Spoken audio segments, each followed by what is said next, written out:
Ayan guys, good morning.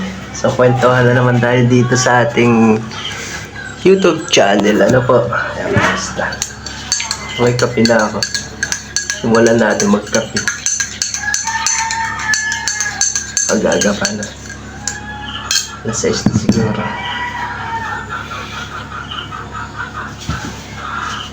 So ito. Usapan natin kailan tayo nagsimula dito sa YouTube channel. Ano guys? So, yan yung pag-uusapan natin ngayon.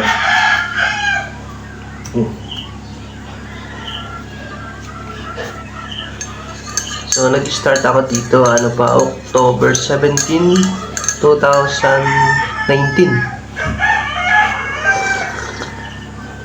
So, doon ako nag-start ng ating YouTube channel. Nag-build tayo, guys. Nasa, pa ako niyan, sa Manila. Tapos pagbalik ko ng ibang bansa, doon ako nag-start mag-post dito.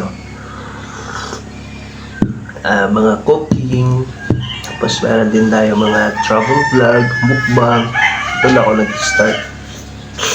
Tapos tuloy-tuloy na yung pag-post natin dito sa ating YouTube channel.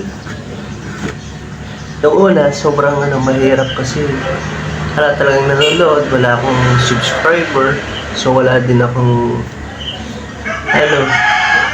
wala din nagsusupport. So ngayon, salamat po, ang dami na nagsusupport. Sa una lang talaga guys, talagang mahirap, so tiyagaan lang talaga. So, naalala ko pa dati, pinagtatawanan nila ako kasi bakit daw ako post ako ng post. So ngayon, nakita nila umangat na yung account ko. Naalala ko talaga guys, pinagtatawanan ako. Ba't ako post ng post? Social media nga, gusto ko lang. Ako kasi, mahilig din ako naman mag-video. Mahilig din naman akong gumawa-gawa ng mga video. So, nangyari nun, pinopost ko lang. So hanggang sa ngayon, lumaki siya ng lumaki hanggang ngayon guys. So yun yung nangyari sa ating YouTube channel. So hanggang ngayon, tuloy-tuloy pa rin ako. Nagpo-post pa rin tayo. Hindi lang ako masyadong nakapokus kasi nandun ako sa Facebook. Ano po? Sa Facebook yung natin. Pero ngayon ito, gumagawa na tayo ng daily vlog, kwentuhan. Kwento lang. Long form video, kwento lang, wala, kwento lang. So yan yung bagong natin dito. Kasi wala akong maisip na content. Wala akong maisip na i-content. So ngayon, daily vlog, kwentuhan. Ganito lang. Kape. Naririnig niya ang mga ng manok, no? Laok ng mga manok. Umaga na kasi. Umaga na talaga. Tinapay. Talaga guys, kumuha ko ng tinapay. Deliver yung tinapay. Ganito talaga dito guys. Madala yung mga sakyan. So ito na. Kain muna tayo.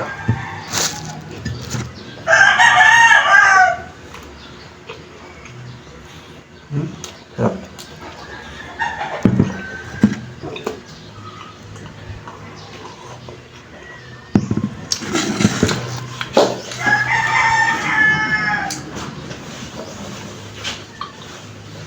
Kain.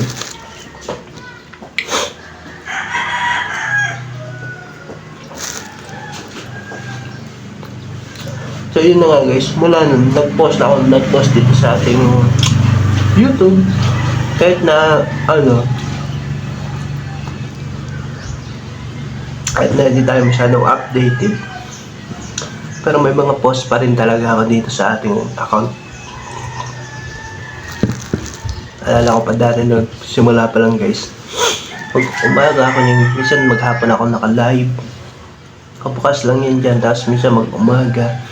Kasi gusto ko ma-monetize kasi may target nun dati. So ngayon nabago na ngayon target. Yung 1,000 subscriber tapos may 8,000 watching hours na siya sa loob ng 90 days. Dati, 4,000 watch hour lang siya. So ngayon umangat guys, tumaas na. Yun yung bagong update ngayon dito. So good luck po sa mga hindi pa monetize. Kaya nyo yan, tsaga-tsaga lang yan. Huwag nyo munang isipin na kailangan kumita agad, kailangan pa-monetize. Kasi kapag na-monetize ka, obligasyon yan. Mas grabing obligasyon at mas grabing paggawa ng video. So, updated ka lagi, mga ganun. Kaya kung ako sa inyo, enjoyin nyo muna kung nagsisimula lang kayo. Okay lang yan, kahit wala pa kayong hindi pa kayo monetize, okay lang yan. Build nyo muna yung account nyo guys. I-build yung community nyo, i-follow nyo muna. So, ganun yung gawin nyo. Build your community. Kasi kapag naka-build na kayo ng community, tuloy-tuloy na yan. Papasok na si subscriber, papasok na views. Doon ka na rin gagawa ng magagandang video na gusto ng community. So, ganun yung mangyayari dito sa YouTube.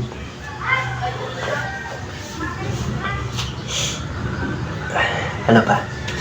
Natawa na ako, guys. So, yun na nga, kasagsagan ng pandemic before. Doon ako nag-start mag-YouTube. So, ang gusto ko talaga is travel. Travel. Kaso, anong nangyari nung guys? Kaka-travel ko, napunta ako sa kusina. Sa kusina lang ako napunta. So, nagluto, nagbukbang kasi bawal lumabas that time. So, diba, pandemya. So, bawal bawal lumabas. So, anong nangyari? Di ako makabidyo sa labas. Plus, nasa ibang bansa pa ako. Ginawa ko nung guys, sa kusina. Nagluluto ako. So, after nyan, imumukbang ko. So, yun na nga. Sa kusina ako napunta. Tapos, luluto na lang. Doon ako pa nagbablog ako. Binibideo ko. Tapos, sa mukbang. So, hanggang sa katalabas ko, binibideo ko na. So, tayo nag-start guys. Sa kusina. Tapos, pamukbang-mukbang. Bumili ako ng mga food sa labas. Bibidyoin ko. Hanggang sa umangat ang ating account. So ngayon meron na tayong 18,400 subscribers. So salamat talagang hindi biro mag-build ng subscriber dito kay YouTube. Mahirap guys, lalo kapag di tayo kilala, lalo kapag mga baguhan tayo, pero tiyaga lang talagang ginawa ko. Talagang post lang ako ng post noon. Okay lang kahit walang nanonood, basta nakapag-update ako sa Facebook, sa YouTube, gano'n. So, ayun. Araw-gabi naka-live ako para gusto ko makuha yung target na 4,000 subscriber, 4,000 hours. Kasi na-hit ko yung 1,000 subscriber. Kasi 1,000 subscriber lang, pwede ka lang ma-monitor. Hit mo na yung 4,000 watch hours. So, pwede ka nang ma-monetize. So, ngayon may bago guys. Kahit sa views lang. Kaso million of views ang kailangan mo ngayon para ma-monetize ka. Pero kapag may nag-trending ka, automatic pasok ka na dun sa monetization. Pero ngayon, daming update na naman. Tawag mo ito, ha? Kape kayo, guys.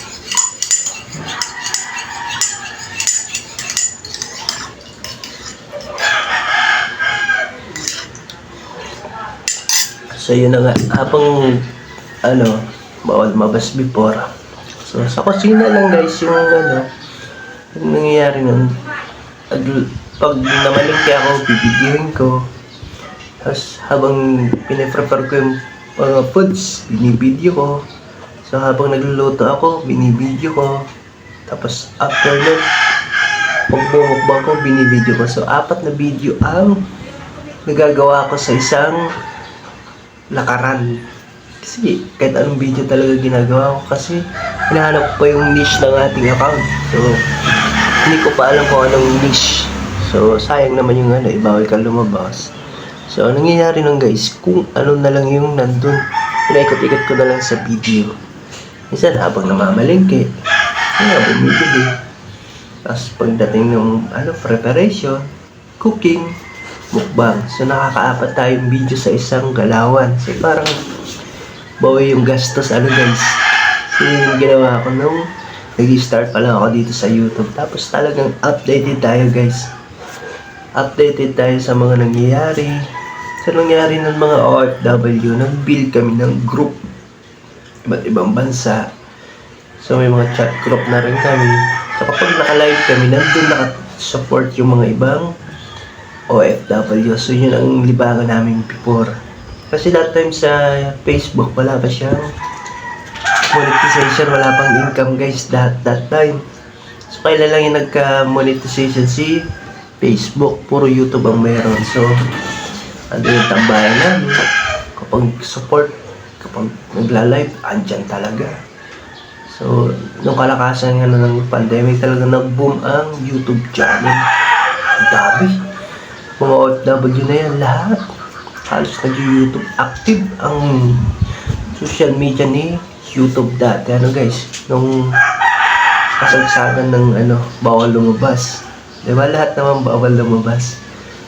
So, yun. Doon din ako doon ako na-monetize kasi lagi ako nakatambay sa mga nag-live. Kahanap ako tayo ng mga subscriber. Doon tayo umangat guys, umangat yung mga subscriber natin. So, hanggang one time, na-hit ko yung target na 4,000 watch hour. So, after nun, kasi meron na akong 1,000 subscriber. 4,000 watch hour lang ang target. So, by February, babagoy na yun guys. Magiging 8,000 watch hour na ang target dito kay YouTube. Po? Tapos pag mo na yun, pwede ka nang ma-monetize pag na-hit mo na yun guys. So, umangat ang target. So, yun na ko na yung Facebook ko ay yung YouTube ko. Nakuha ko na yung target na monetize na ako guys. So, hindi biro ang pinagdaanan, hindi rin biro nung na-monetize na. Why? Mas marami at mas active yung pag-check ni YouTube ng mga iba't ibang information dun sa pinopost natin. Pwede kang ma-violate, pwede kang ma-violation dun, pwede kang magka-restrict kasi monetize ka na. So, nakamonitor na yung account. So, lagi ka nang updated, lagi ka nang kailangan magpo-post. So, dapat updated ka sa oras. Ito pa, hahanapin mo pa kung anong oras ka malakas na yung views, kung anong oras yung may mga views. So, hindi biro.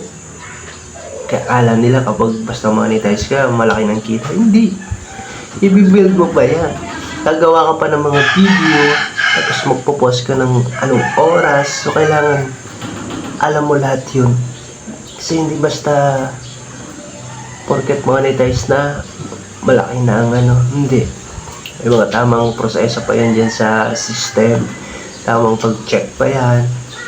Ngayon guys, diba? Yung inaano niya ngayon yung mga attentive viewers, may mga ganon.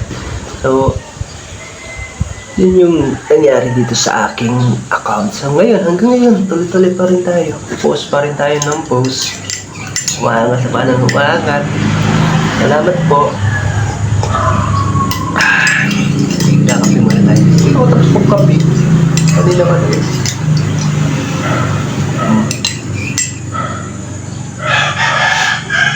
Kaya ito talaga dito, daanan kasi yan. Kada pag nagbibideo ako talagang may mga dumadaan na motor, tricycle, kahit ano, daanan kasi talaga.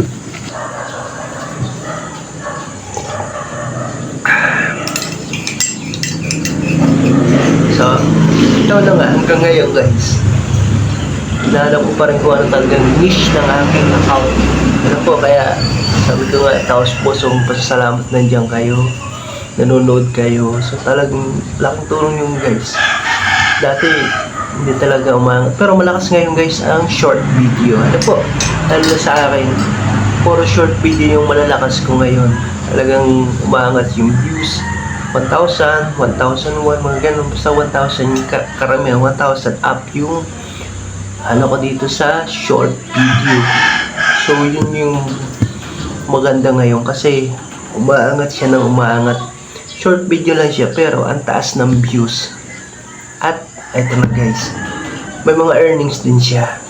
So, yun yung kagandahan. Ano kapag nag-trending yung mga video, ano po, yun yung kagandahan dyan. Kasi, kahit short video lang, umi-income na siya. So, ito nga, tinatry ko nga na din. Ito nga, oh, natawa nga ako dun. Yung long form video, umi-income din. Kaso, mahaba nga talaga kung gagawa ng video. Kasi, dun sa short video, 30 seconds lang. Okay na yun, guys. Yung ginagawa ko dun sa, short video. 30 seconds lang, okay na siya. Mataas na yung, yung video niya. Mataas na yung views niya. So, may earnings kahit pa paano. Hindi masyadong nag-e-effort pag-e-edit. Kahit ano long video ko, magkukwentuhan talaga tayo dito. Pero, wala na itong edit. Tuloy na to. Kasi long form video lang to, guys. So, itong daily vlog kwentuhan natin. Yan tayo. Nagkapi pa ako.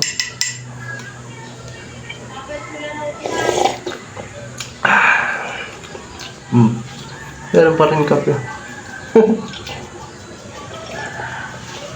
So, yun lamang guys ang video natin for today's daily vlog kwentuhan sa ating YouTube channel. Kaya po, kung di pa ka nakapag-like, share, follow, please like, share, follow, or subscribe na tayo dyan sa ating YouTube channel, Chubby Habre Vlogs. Thank you so much. God bless us.